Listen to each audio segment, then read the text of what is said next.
Hey there, everybody. We are once again down by the Anne raspberries. You can see the row of Russian comfreys and then another row of Russian comfreys, maybe. It's kind of turning into that wall of green effect, but we have been going through and just kind of cutting. I'll show you a little bit of that in this video as well, but at the moment we're down by the patch of Anne, the Anne patch, and we're looking at the leftovers from our friend the porcupine's snack. At the moment, it's looking like Lance Quillipig is the front runner in my mind. Call out this Apios americana doing very nicely. You can see the leaves down here are just this luscious different green from the raspberry bush just next to it. But so we're looking at the leftovers from the porcupine's snack. We'll call them Lance. And this looks like a perfect opportunity given the way that these stems are laying down.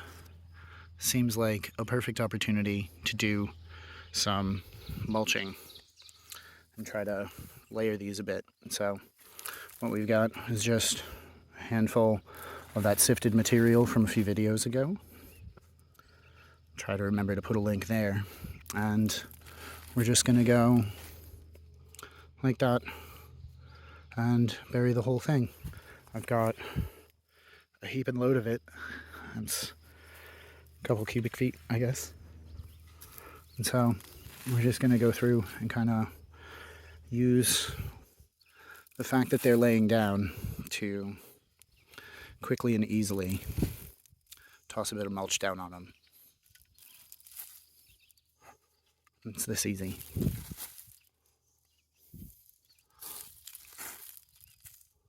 Bam.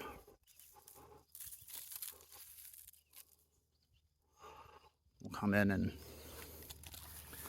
get some on the underside. Now normally I would go and grab a pot with no base, but where these are stems and they may try to stand back up, it's possible I might go in, do that, but I'd like to see where they express from, and I don't necessarily want a pot like we've used on other bushes that are more controlled as far as propagation goes. I think that using them in this particular context might be disadvantageous to us, where we could potentially get growth coming from anywhere in this area, you know. So I think the pots are not the right call here, but I do think that the stool layering is. So I'm going to do this and a few others that had gotten the rough treatment, and we'll go take a look at another garden real quick. So stick around. Now we're up over by the Monarda and the persimmon bed. Several of the persimmons, one of the persimmons has yet to do much of anything, and I'm not terribly certain that it's going to. I have a replacement tree, but it doesn't fit the pea theming of these sets of beds. This is the pea orchard. It's apples, pears, plums. The service berries kind of ruin it anyway, so, you know, there's that. This is the other persimmon, and it looks like it just took on too much water, I guess. We'll see how that goes. I'm not exactly pleased with it, but the last one in this bed seems to be doing okay. We'll monitor the situation. Hopefully it doesn't end up like the one in the middle, and we'll kind of see how this progresses. But down at the other end where we started, check out that milkweed. But down at the other end where we started, I had started doing a video about inserting small shrubs just directly into lawn. So these are a few of the aronia, the black chokeberries. And you can see how much they're leafing out now that they're out of those crowded and cramped conditions in the air prune box. But this is just from a little bit of mowing in this area and just kind of laying it down in this configuration here. Just above here we have a purple flowering raspberry. I know I can't show you the flowers just yet, but we're really pulling for it. And oh, I forget the name of this one every time. It's nitrogen fixer blue something, false indigo. I think I'm having trouble remembering it at the moment. I have a tag somewhere on the other one, but they're doing well. They're adventitious rooters. They are used to growing in field conditions because they are pioneering species that help to convert a grassy area to a wooded area. And so we're going to come in here today, now that I've got most of my pots mulched for the next round of plants going to market. We're going to use some of the sifted material and do a little something in this area. So stick around. We'll be right back with what this looks like.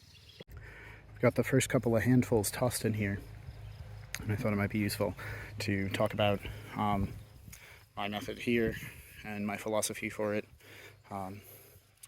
It's not like we always have a whole lot of grass available to us. I mean, we have space here, obviously, but it might be tough for other folks to mow enough to have all the material that they need to completely smother grass, so it's more of an iterative thing. But what we're doing is tossing down our couple of handfuls. I'm going to step over here so I'm not in your light, but then coming in and stepping the material down, and it kind of forms these mats here that you can see. So if we're looking at this, pre-step,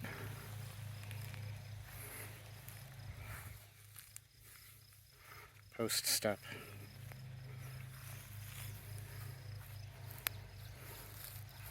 I'm just kind of hoping for little cracks and crunches and things. And so we'll keep covering this up, doing the bits in between.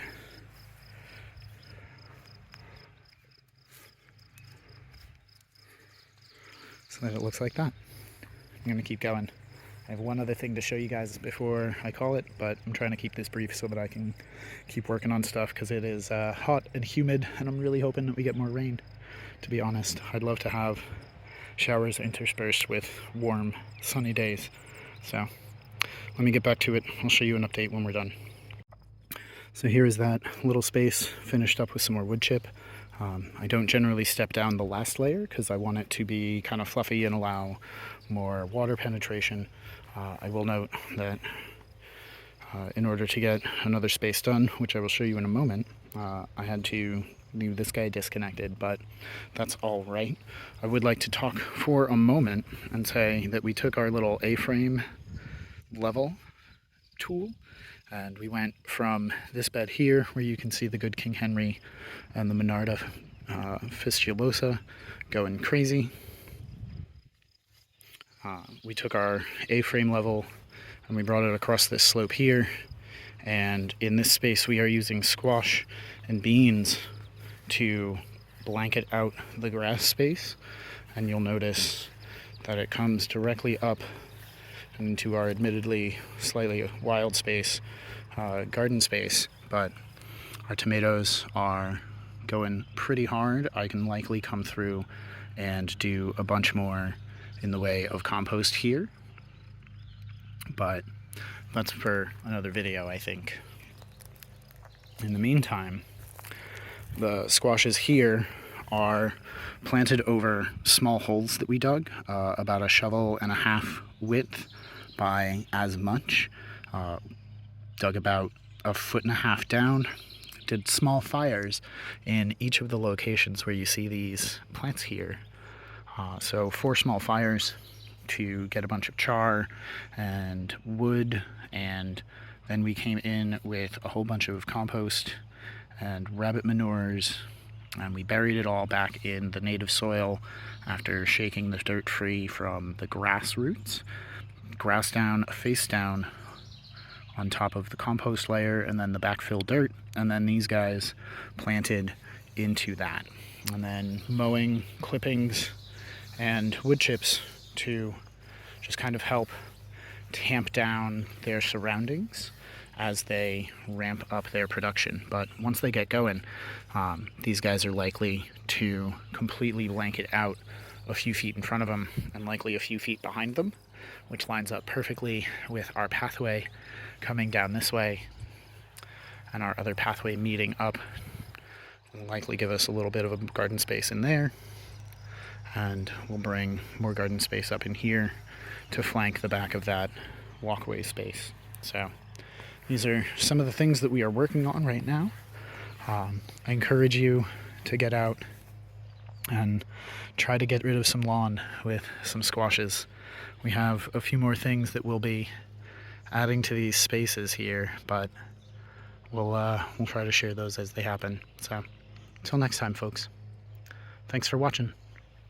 Happy planting.